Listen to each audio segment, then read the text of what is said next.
مسلمان پر روزہ فرض ہے۔ روزہ کہتے کسے ہیں؟ صبح صادق سے لے کر غروب آفتاب تک کھانا بھی نہیں ہے، پینا بھی نہیں ہے، اپنی بیوی سے ملنا بھی نہیں، تو بڑی مشقت کا کام ہے۔ پورا دن بھوکا رہنا ہے، اتنی سخت گرمی ہے، بھوکا رہیں گے، تکلیف ہوگی، تو انسان کا مزاج بگڑ سکتا تھا۔ یہ سوال ہو سکتا تھا کہ ہم کو کیسا حکم ملا؟ یہ بھوکا رہنے کا حکم ملا ہے، تو اللہ تبارک و تعالیٰ نے تسلی کے فرمایا کما کتب علی الذین من قبلکم لعلکم تتقون۔ تم یہ نہ سوچنا کہ روزے کا حکم صرف تمہیں کو ہے، کھانا پینا چھوڑنے کا صرف حکم تمہیں کو ہے، بلکہ نہیں، اس سے پہلے جتنی بھی امتیں گزری ہیں تمام امتوں پر روزہ فرض رہی ہے۔ یہ انسان کی فطرت ہے۔ معاشرے میں دیکھیں گے، مارکیٹ میں کئی لوگ بزنس میں کسی ایک کا بزنس کم چلتا ہے تو پریشان رہتا ہے، ادھر ادھر کسی کو شکایت کرتا ہے، ادھر ادھر کی باتیں بولتا ہے۔ لیکن اگر مارکیٹ میں جتنے اس کے ساتھی ہو تمام لوگوں کا بزنس کم چلے تو بھی اتنی پریشان نہیں ہوتی۔ اس سے انسان کی فطرت ہے کہ اگر اکیلے پر مصیبت آئے تو زیادہ پریشان ہو جاتا ہے، لیکن وہی مصیبت اگر محلے کے تمام لوگوں پر آئے تو ایک تسلی ہوتی ہے، چل ہم اکیلے ہی نہیں ہے، سب لوگوں پر آیا ہوا ہے۔ تسلی ایک فکری چیز ہے۔ مثال دے کے سمجھاتے ہیں، گرمی کا موسم ہے، گھر میں پنکھا لگا ہوا نہ ہو، رات بھر مچھر پریشان کرے، ڈانس نیند نہ ہو، صبح اٹھے کسی ساتھی سے ملاقات ہوئی، پوچھا کیسی رات گزری بھائی، نیند کیسی ہے؟ بہت پریشان رہا، 1-2 گھنٹہ سویا ہوں، کرنٹ بھی نہیں، گرمی سخت ہے، مچھر بھی پریشان کیا، تو اپنی پریشانی اس کو سنا رہے ہیں۔ اگر ادھر سے جواب ملے ایسی بات ہے، ارے ہمارے گھر میں تو لائٹ تھی، پنکھا چل رہا تھا، مچھر بھی ہے تو مست سویا ہوں، تو پریشانی بڑھ جاتی ہے۔ لیکن اگر وہ کہیں ارے بھائی آپ تو 1 گھنٹہ سوئے، میں تو 1 گھنٹہ سویا بھی نہیں، تو پھر ذرا سی تسلی ہوتی ہے کہ نہیں، یہ مصیبت میں صرف میں ہی نہیں ہوں بلکہ ہمارے دوسرے بھائی بھی اس میں شریک ہیں۔ تو انسان کی فطری چیز ہے کہ مصیبت اگر اکیلے پر ہو تو پریشانیاں اور زیادہ ہو جاتی ہیں، لیکن اس مصیبت میں اگر تمام محلے والے اور بھی لوگ شریک ہوں تو فطری طور پر تسلی ہوتی ہے۔ تو اللہ تبارک و تعالیٰ نے اس آیت کریمہ میں تو حکم دیا، پہلا تو ارشاد فرمایا کہ مومنوں تم پر روزہ فرض ہے، اور یہ مت سوچنا کسی پر تمہیں پر فرض ہے، تمہارے مزاج یہ ہو جائیں، تم میرے ذہن میں سوالات آئیں کہ کیسا حکم ہے، ہم کو کھانے پینے سے روکا جا رہا ہے، نہیں، بلکہ اس سے پہلے جتنی بھی امتیں گزری ہیں تمام امتوں پر روزہ فرض رہا ہے۔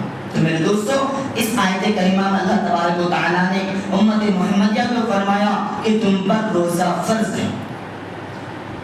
اس آیت کے بعد آگے وَعَلَى الَّذِينَ يُطِيقُونَهُ، یعنی ابتدائی اسلام میں یہ حکم تھا، یہ اختیار تھا شروع میں کہ جس شخص کو سہولت اور اختیار اور روزہ رکھے نہ تو روزے کا فدیہ ادا کرے، اگرچہ روزہ رکھنے کی قدرت کرتا ہو، لیکن جب دوسری آیت نازل ہوئی فَمَنْ شَهِدَ مِنْكُمُ الشَّهْرَ فَلْيَصُمْهُ، اس کے بعد یہ قطعی حکم نازل ہو گیا کہ جس کے اندر روزہ رکھنے کی طاقت ہے اس کو روزہ رکھنا ضروری ہے، فدیہ ادا کرنے سے کام نہیں چلے گا۔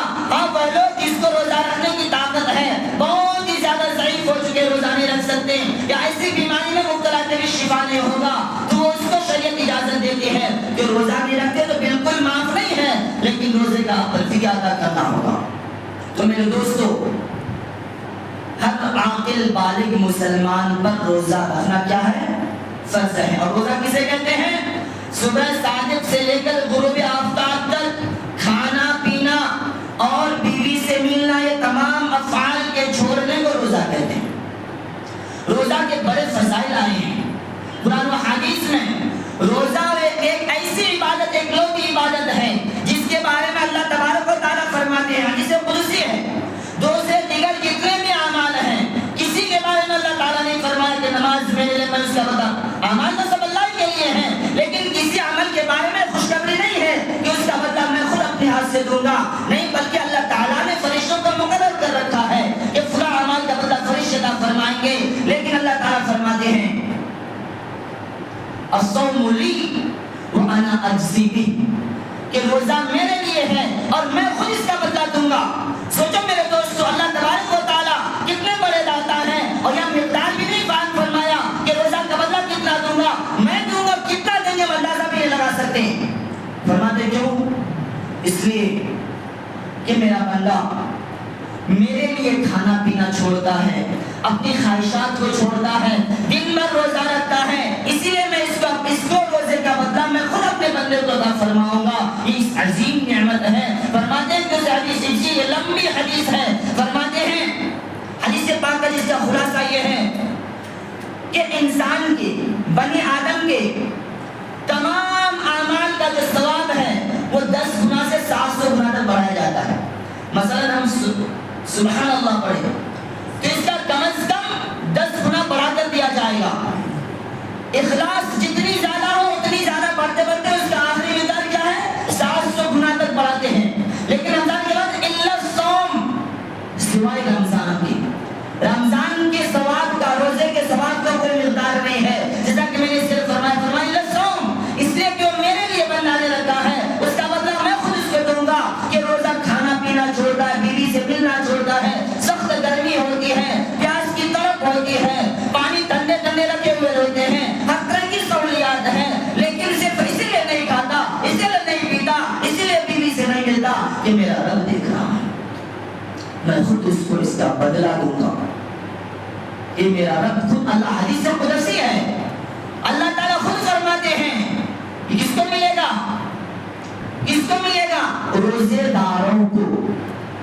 لیکن افسوس کی بات ہے کہ بہت سے ہٹے گٹے نوجوان، بہت سے مرد عورتیں، ہماری ماں اور بہنیں ہر کام کرنے کی طاقت ہوتی ہے لیکن روزہ نہیں رکھتے۔ شرم نہیں آتی ایسے لوگوں کو، اللہ سے بغاوت موڑ لیتے ہیں۔ آپ لوگ دیکھیں گے کہ جو ہوٹل آج کل کھلم کھلا چلتا ہے اس میں پردے لگاتے ہیں، رمضان میں عورتیں بن جاتی مستورات، پردہ لگا کر کھانا۔ کتنی افسوس کی بات ہے۔ ارے کس سے پردہ لگاتے؟ اس لوگوں سے جو دیکھ کر تجھے زیادہ سے زیادہ یہ کہے گا کہ روزہ نہیں رکھا ہے، اس رب سے کیا پردہ لگاؤ گے؟ ساتوں زمین کے اندر چلے جاؤ گے پھر بھی چھپ سکتے ہو گے اپنے رب سے؟ ہرگز نہیں چھپ سکتے۔ علیم بصیر خبیر، اللہ تبارک و تعالی ہر چیز کو جاننے والا ہے، ہر چیز کو دیکھ رہا ہے، جیسا ہم اس کے اندر ابھی دیکھ رہے ہیں۔ ہو سکتا ہے کہ ہماری نگاہ خطا کر جائے، کوئی چیز نہ دیکھ سکے، لیکن اللہ تبارک و تعالی مخلوق میں، کائنات میں جہاں بھی جو چیز ہو ہر چیز کو دیکھ رہا ہے۔ خبیر، اللہ تعالیٰ ہر چیز کا خبر ہے، علم بھی ہے، دیکھ بھی رہے ہیں، خبر بھی ہے۔ ہم سوچتے ہیں پردہ لگا کر ہوٹل میں چائے پی لیتے ہیں، پردہ لگا کر کے ہوٹل میں کھانا کھا لیتے ہیں۔ میرے دوستو اس سے چھپ رہے ہو؟ رب کے سامنے کیا منہ دکھاؤ گے؟ رسول اللہ صلی اللہ علیہ وسلم کے سامنے کیا منہ دکھاؤ گے؟ تو میرے دوستو اس آیت کریمہ، اس حدیث مبارکہ خلاص فرماتے ہیں کہ میں خود اس کا بدلہ دوں گا۔ اللہ تعالیٰ فرماتا ہے اور آگے فرمایا وَلَخَلُوفُ فَمِ الصَّائِمِ أَطْيَبُ عِندَ اللَّهِ مِن رِيحِ الْمِسْكِ۔ محبت دیکھو میرے دوستو، اس کو پہلے مثال سے سمجھو۔ ایک ماں بچے سے محبت کرتی ہے تو بچہ جتنا بھی گندا فندا ہو اس کو پھینک نہیں دیتا، دیتی امی گود سے لگاتی ہے، محبت سے اٹھاتی ہے، اس کو پاک و صاف کرتی ہیں۔ اور جو عشق مزاجی میں مبتلا ہے، ناجائز عشق میں، اس کو بھی دیکھیں گے، محبوبہ چاہے جیسا بھی ہو، عشق ہے تو اس کی ہر ادا پسند ہے۔ اللہ تعالیٰ کی محبت کا تقاضا دیکھو، وَلَخَلُوفُ فَمِ الصَّائِمِ أَطْيَبُ عِندَ اللَّهِ مِن رِيحِ الْمِسْكِ، کہ روزہ رکھنے کی وجہ سے، روزہ رکھنے کی وجہ سے انسان کے پیٹ کے اندر سے قسم کی باس آتی ہے، باس بدبو آتی ہے، جسے بدبو کہتے ہیں، دور ہٹتے ہیں۔ لیکن اللہ تبارک و تعالیٰ کہتے ہیں کہ خوشبوؤں میں جو سب سے قیمتی خوشبو ہے مسک، اس سے بھی زیادہ اللہ تعالیٰ کو پسندیدہ ہے۔ کس کو؟ روزہ دار کی منہ کی بو۔ کس کے؟ روزہ دار کے منہ کی بو اللہ تبارک و تعالیٰ کو مشک سے بھی زیادہ پسندیدہ کہتے ہیں کہ محبت کے مابعد میں سے ہے۔ ہر ایک اس کو نہیں سمجھے گا، اللہ تبارک و تعالیٰ روزہ داروں سے اتنی زیادہ محبت فرماتے ہیں کہ اس کے منہ سے آنے والی بو بھی اللہ تعالیٰ کو مشک سے بھی زیادہ پسندیدہ ہے۔ یہ کس کی برکت ہے؟ یہ روزے کی وجہ سے۔ کس کی وجہ سے؟ ماہ رمضان کی جو اتنی فضیلت ہے، اللہ تعالیٰ ثوابوں کے جو انبار ہیں، روز بندوں کو جہنم سے نجات عطا فرماتے ہیں، رحمتوں کی بارش برساتے ہیں، جو بھی فضائل اللہ تعالیٰ اس ماہ مبارک کے بیان فرما رہے ہیں، اللہ کے رسول صلی اللہ علیہ وسلم بیان فرمایا ہے، اس ماہ رمضان کے خاص عبادت روزے کی وجہ سے۔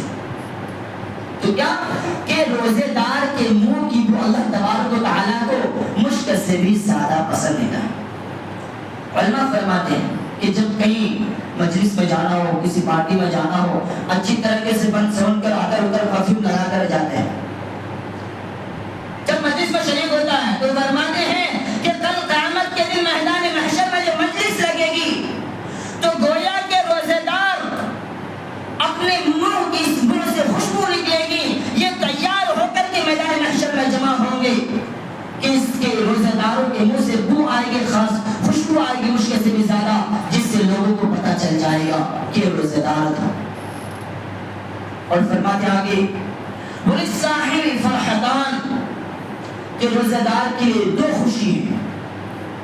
فرحۃ عند الفطر، ایک خوشی تو افطار کے وقت ہے کہ انسان جو یقینی طور پر اخلاص کے ساتھ روزہ رکھتا ہے، پھر خوشی اخلاص کے ساتھ افطاری کی تیاری کرتا ہے، تو وہاں بیٹھ کر جو دلی خوشی ایمانی خوشی ملتی ہے وہ وہی اسی کو پر محسوس ہو سکتا ہے جو اخلاص کے ساتھ روزہ رکھے. تو ایک خوشی تو اس وقت حاصل ہوتی ہے. پھر اللہ تعالیٰ فرماتے ہیں اللہ کے رسول صلی اللہ علیہ وسلم کہ افطار کے وقت روزے دار کی دعا قبول ہوتی ہے. اس کے وقت افطار کے وقت ایک تو خوشی محسوس ہوتی ہے، سامنے افطار ہے، کھانے کی خواہش ہو رہی ہے، لیکن اس لیے نہیں کھانا کہ روزہ رکھے ہیں، ہاتھ پھیلائے اللہ کے سامنے دعا مانگتے ہیں. تو فرماتے ہیں کہ اس وقت اللہ تبارک و تعالیٰ اپنے روزہ دار بندے کی دعا قبول فرماتے ہیں. اس سے انسان کو خوشی ہوتی ہے. وہ فرحۃ عند لقاء ربہ، اور جب کل قیامت کے دن اپنے رب سے ملاقات ہوگی تو میرے دوستو سب سے بڑی خوشی اپنے مالک حقیقی کا دیدار ہو، ملاقات ہو تو کتنی خوشی ہوگی. آج اگر کسی کو کرناٹک کے سی ایم سے ملنے کا موقع مل جائے تو بینروں میں نام آتے، پوسٹر چھپاتے، اسٹیٹس لگاتے، دوست احباب لگاتے ہیں، اخبار میں نام آتا ہے. تو میرے دوستو مالک الملک ہے، ذوالجلال والاکرام ہے، سارے جہاں کا پالنہار اور بادشاہ ہے، اس سے ملنے کی خوشی کیسی ہو سکتی ہے؟ ہمارے اندر ایمان ہو تو اس سے پتہ بھی چلے، لیکن جس کے اندر ایمان اس کو احساس ہوتا ہے. سوچو میرے دوستو اس کو کیا منظر ہوگا، کس پہ خوشی ہوگی. کھوجا وہ جو دن بھر تو مستی کرتے ہیں، مزہ کرتے ہیں، کھاتے پیتے عیش کرتے ہیں، لیکن دسترخوان میں دیکھو تو رفتار کے مزے سے سامنے شرم نہیں آتی. ایسے لوگوں کو شرم آنی چاہیے کہ اللہ کے رسول اور اللہ تبارک و تعالیٰ نے جس کے لیے فضائل بیان کیے ہیں اس کو تو کوئی پرواہ نہیں، گویا کہ اللہ کے سے بغاوت کر رہے ہیں. لیکن افطار میں سب سے پہلے افطار پارٹی ہوتے دیکھو بھیڑ لگی رہتی ہے. عام طور پر شہروں میں معلوم ہوگا سب سے زیادہ کھوجاؤں کی تعداد رہتی ہے. سب سے زیادہ کس کی جو لوگ کھوجاتے رہتے ہیں. اسی طرح عید کے دن بھی آگے رہتے ہیں. وہ دکھاوا ہے، لیکن حقیقی خوشی تو اسی کی ہو سکتی ہے جس کے لیے اللہ کے رسول صلی اللہ علیہ وسلم فرمایا کہ للصائم فرحتان، کہ روزے دار کو خوشی محسوس ہوتی ہے. وہ ایمانی خوشی، وہ دلی خوشی اسی کو احساس ہو سکتا ہے جو اخلاص کے ساتھ ماہ مبارک کا روزہ رکھے. پھر رب سے ملاقات اس وقت ہوگا. میں بے شمار فضائل آئے ہیں حدیث میں روزے داروں کے. فرماتے ان فی الجنت بابا، کہ جنت کے 8 ٹوٹل کتنے دروازے؟ 8 دروازے. ان میں سے دروازہ ہے یدخل منہ الصائمون، اس دروازے سے صرف روزہ رکھنے والے حضرات داخل ہوں گے. لا يدخل منہ احد غیرهم، اس کے علاوہ کوئی بھی اس دروازے سے داخل نہیں ہوگا. یہ روزہ دار کی اعزاز ہے. اس کو اس بات کو ریان کہا جاتا ہے، یعنی سیلابی کا باغ. تو میرے دوستو روزہ کے بے شمار فضائل ہیں. اللہ کے رسول صلی اللہ علیہ وسلم روزے کے فضائل بیان کر کے ہمیں ترغیب دے رہے ہیں کہ روزہ رکھنا ہے. لیکن افسوس ہے کہ ہمارے پاس ہر طرح کی سہولیات ہونے کے باوجود، صحت و تندرستی کے پاس ہونے کے باوجود شاید 50% لوگ آج روزہ نہیں رکھتے. یہ افسوس کی بات ہے. کل قیامت کے دن کیا منہ دکھاؤ میرے دوستوں.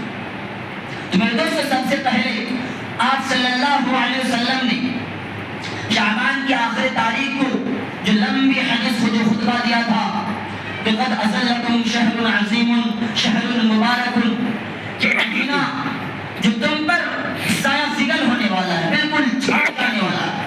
اپنے تمام کی کوئی چیز آتا چلا جاتا ہے، لیکن یہ مہینہ آ کے جائے گا نہیں، یہ مہینہ آ کر کے تم پر چھا جائے گا. اذلکم، اذلہ کہتے ہیں رات کی تاریکی کا چھا جانا. اسی طرح مہینہ اپنے تمام انوار و برکات کے ساتھ، رحمتوں کے ساتھ مومنین پر چھا جاتا ہے. شہر عظیم، بہت ہی عظمت والا مہینہ ہے. شہر مبارک، بہت ہی برکت والا مہینہ. سمجھے. ایک ہے برکت اور ایک ہے کثرت. کثرت مانے زیادتی, برکت مانے برکت. برکت کہتے ہیں مثال سے سمجھو, مثلا ذرا سے کھانا ہے, اس کو 2 آدمی کھا لے, اس کا پیٹ بھر جائے, جس کو کہتے ہیں برکت. اور کہتے ہیں اتنا بہت سارا کھانا ہے, ایک آدمی کھا لیکن پیٹ نہیں بھر رہا, تو جہاں تو دیکھنے میں کثرت ہے لیکن پیٹ نہیں بھرا, تو اس میں برکت نہیں. برکت کی سامان تو کم ہو لیکن کام اس سے بڑا ہو جائے, اسے برکت کہتے ہیں. تو کہتے ہیں کہ مہینہ برکت والا مہینہ ہے. جیسا کہ میں نے کہا کہ ہر چیز میں مومن کا رزق بڑھا دیا جاتا ہے, ہر روز جہنمیوں کو جہنم سے بری کیا جاتا ہے, ثواب میں بہت ہی زیادہ اضافہ کر دیا جاتا ہے عام دنوں کے اعتبار سے. پھر آگے فرماتے ہیں کہ فی لیلۃ, اس مہینے میں ایک رات ہے کہ جس رات کی عبادت 1000 مہینوں کی عبادت سے افضل ہے. دیکھو برکت, صرف ایک رات, ایک رات کی عبادت. کون سی رات؟ لیلۃ القدر. اس رات کی عبادت 1000 مہینوں کی عبادت سے افضل ہے. اسے کہتے ہیں برکت, کہ جو شخص اس رات کو جاگ کر کے عبادت میں گزارتا ہے اللہ تبارک و تعالیٰ اس کی مغفرت فرما دیتے ہیں. اللہ تعالیٰ نے اس مہینے کے روزے کو فرض کیا, جعل اللہ فریضۃ صیامہ, کہ اللہ تعالیٰ نے اس مہینے کے روزے کو فرض کیا ہے, اور اس مہینے کے رات کے قیام کو تطوعاً باصورت نفل قرار دیا ہے, اور بعد میں ثواب کا ذریعہ بنایا ہے. یا تطوعاً کو وہ قیام لیلی کو سمجھنے کی ضرورت ہے کہ اللہ کے رسول صلی اللہ علیہ وسلم نے خصوصی طور پر فرمایا قیام لیلی, کہ اس مہینے کے رات کے قیام کھڑے ہوئے نہیں بلکہ عبادت کو تطوعاً نفل قرار دیا, بعد میں ثواب کا ذریعہ بنایا. تو قیام لیلی سے کیا مراد ہے؟ بعض حضرات فرماتے ہیں کہ قیام لیلی سے تہجد مراد ہے, لیکن ہمارے علماء فقہاء فرماتے ہیں کہ قیام لیلی سے مراد تہجد نہیں ہے. کیا ہے؟ تراویح ہے. کیا ہے؟ تراویح. کیوں؟ اس لیے کہ ایک موٹی سی دلیل, اس لیے کہ تہجد اس مہینے کی خصوصیت نہیں ہے. تہجد تو آج بھی ہے, پورے سال اجازت اور حکم ہے. آپ اگر آپ سے ہم سے ہو سکے تو پورے سال پڑھیں. اس ایک رات کی خصوصیت, اس ایک مہینے کی راتوں کی خصوصیت تہجد نہیں ہے. تو قیام لیلی سے کیا مراد ہے؟ تراویح. کیوں؟ اس لیے کہ یہ اس مہینے کی خاص عبادت ہے, ورنہ تہجد تو عام مہینوں میں بھی, عام دنوں میں بھی ہے. ہر رات پڑھیں, آپ کے درجات بڑھیں گے. اللہ تعالیٰ کی طرف سے اس وقت جو رحمتوں کی بارش ہوتی ہے وہ ہمیں ملیں گے. تو قیام لیلی سے مراد ہے تراویح. تراویح سنت ہے, سنت مؤکدہ ہے, اور 20 رکعت ہے. تو کہتے ہیں کہ اللہ تعالیٰ نے اس مہینے کے روزے کو فرض قرار دیا ہے اور رات کے قیام کو نفل قرار دیا ہے, اور اس مہینے میں مومنین کے رزق کو بڑھا دیا جاتا ہے. اور فرماتے کہ مہینہ صبر کا مہینہ ہے. یہ مہینہ صبر کا مہینہ. صبر کہتے ہیں برداشت کرنے کو. صبر کسے کہتے ہیں؟ برداشت کرنے کو. کہ روزہ رکھنے کی وجہ سے سخت دھوپ, پچھلے سال کتنی سخت دھوپ تھی, پانی ختم ہو گیا تھا بہت جگہ ہمارے بنگلور میں. اتنی سخت دھوپ, گرمی, سخت پیاس لگ رہی ہے, بھوک لگ رہی ہے, کھانے پینے کی خواہش ہو رہی نہیں, لیکن صبر کرو. کیا کرو؟ صبر کرو, برداشت کرو اللہ تعالیٰ کے لیے. الصبر ثواب جنہ, اس کا بدلہ کیا ملے گا؟ اللہ تبارک و تعالیٰ جنت عطا فرمائیں گے. تو کہتے ہیں یہ صبر کا مہینہ ہے, یعنی برداشت کرنے کا مہینہ ہے. اور صبر کے علماء کرام 3 قسم فرماتے ہیں کہ صبر علی الطاعت, صبر علی المعصیت, کہ صبر کی سب سے پہلی قسم کیا؟ اطاعت. یعنی اللہ تعالیٰ کی عبادت کرنے میں, رسول اللہ صلی اللہ علیہ وسلم کی اطاعت کرنے میں بس اوقات کیا ہوتا ہے؟ تکالیف ہوتی ہے, مشقت آتی, جیسے روزہ ہے, روزہ رکھنے کی مشقت آئیں گی, تکلیف ہوتی ہے, اس کو برداشت کرو. صبر علی الطاعت, کہ انسان کو روزہ رکھنے میں یعنی عبادات کرنے میں جو ظاہری طور پر مشقت, مصیبتیں, تکلیف آتی ہیں اس کو برداشت کرنا. اور صبر علی المعصیہ, گناہوں سے باز رہنے پر صبر. مثلا ہم لوگ بہت سارے لوگ بعض گناہوں کے عادی ہو جاتے ہیں, اس کو چھوڑنے پر ایک جسمانی ذہنی طور پر تکالیف ہوتی, برداشت ہوتی, اسی کو برداشت کرنا. تو کہ صبر علی المعصیہ, کہ گناہوں سے باز رہنے میں جو تکلیف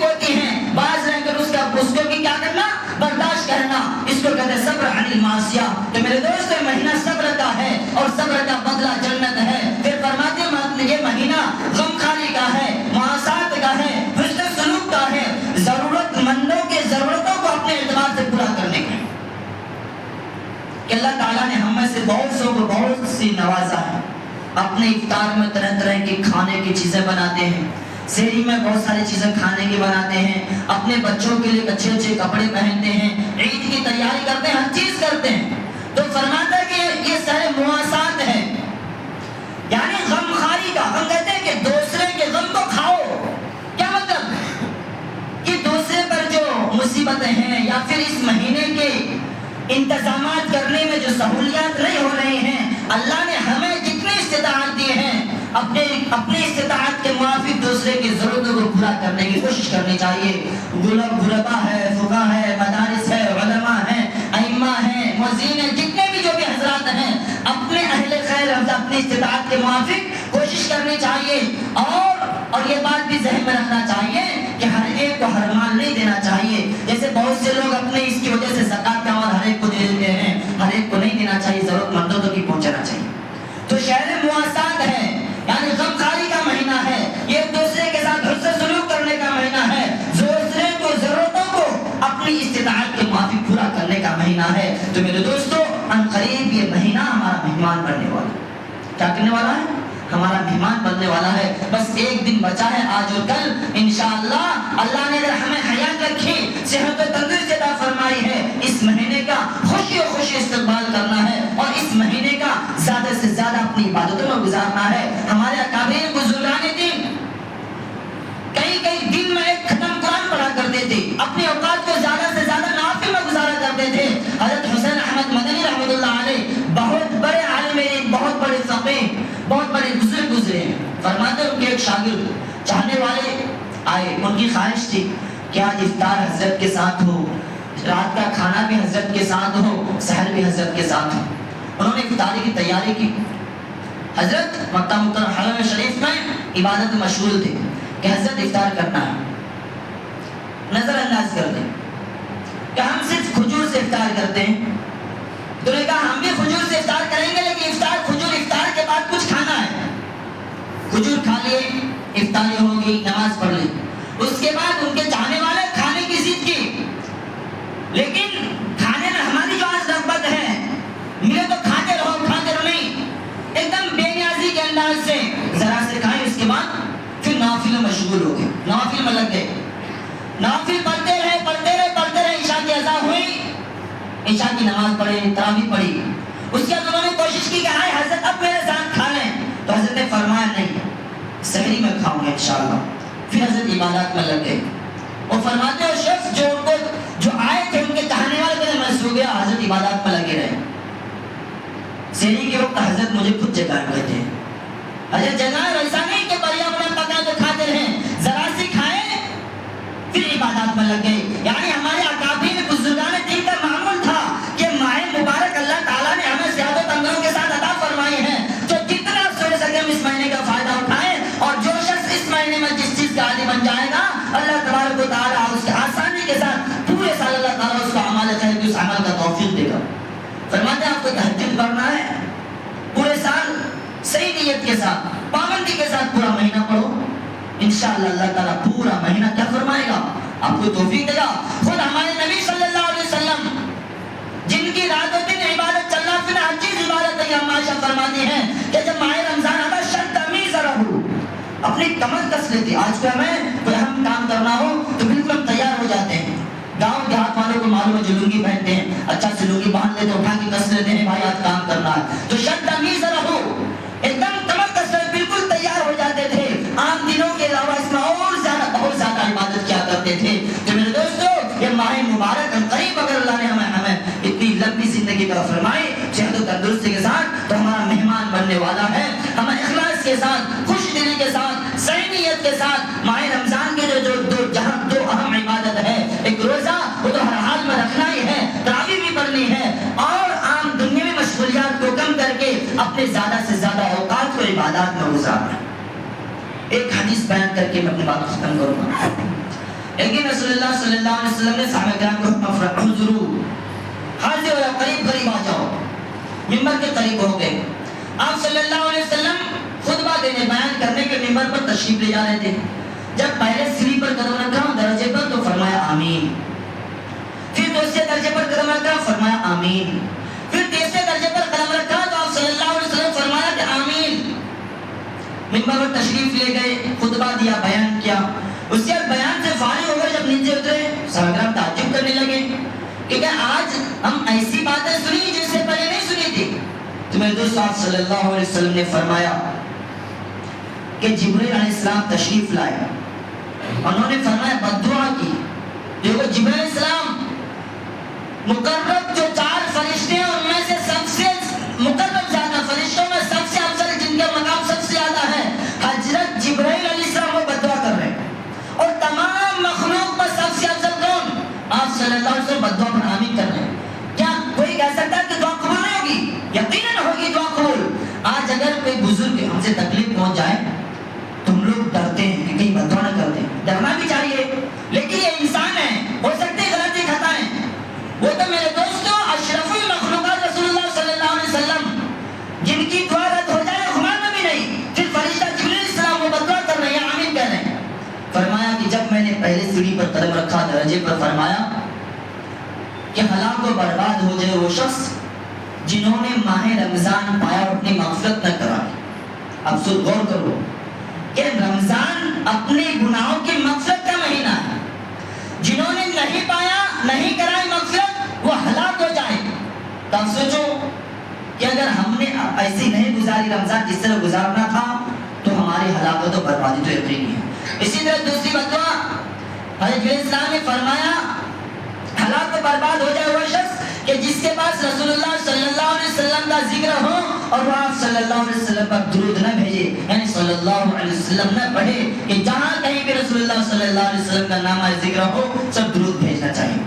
تیسرے بدعا کہ ہلاک و برباد ہو جائے وہ شخص کہ جنہوں نے اپنے والدین میں سے دونوں کو یا کسی ایک کو بڑھاپے کی عمر میں پایا اور ان کی خدمت کر کے جنت نہ پالی. تو اس میرے دوستوں سوچو بدعا ہو رہی ہیں اور یہ 3 چیزیں بتائیں کہ اگر ہم ان 3 چیزوں پر عمل کر لیں، ان کو مان لیں تو ہماری مغفرت ہو سکتی ہے، ہمیں جنت مل سکتی ہے.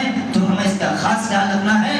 خاص طور پر جو ماہ مبارک ہمارا مہمان بننے والا ہے وہ بہت ہی عظیم مہینہ ہے، اللہ کی طرف سے عفو کا مہینہ ہے. ہمیں ہر ممکن کوشش کرنی چاہیے کہ اس ماہ رمضان کا روزہ رکھیں، فرائض کو پابندی سے ادا کریں، واجبات کو پابندی سے ادا کریں، تراویح پابندی سے پڑھیں. اس کے بعد جو نوافل ہیں، قرآن کی تلاوت ہے، ذکر و اذکار ہے، جس قدر ہو سکے دنیاوی مشغولیات کو کم کر کے اپنی نفل عبادات کو بڑھائیں اور اللہ تعالیٰ سے ڈرتے رہیں کہ اللہ ہم سے جتنا ہوا کیا، ہم بندے گنہگار ہیں، آپ تو مغفرت کرنے والے ہیں. بس اسی کو ذریعہ بن کے ہماری مغفرت فرما. تو اللہ کی رحمت سے امید ہے کہ اللہ تعالیٰ ہماری بخشش فرمائیں گے. اللہ تعالیٰ ہم سب کو عمل کرنے کی توفیق عطا فرمائیں. وآخر دعوانا الحمدللہ رب العالمین.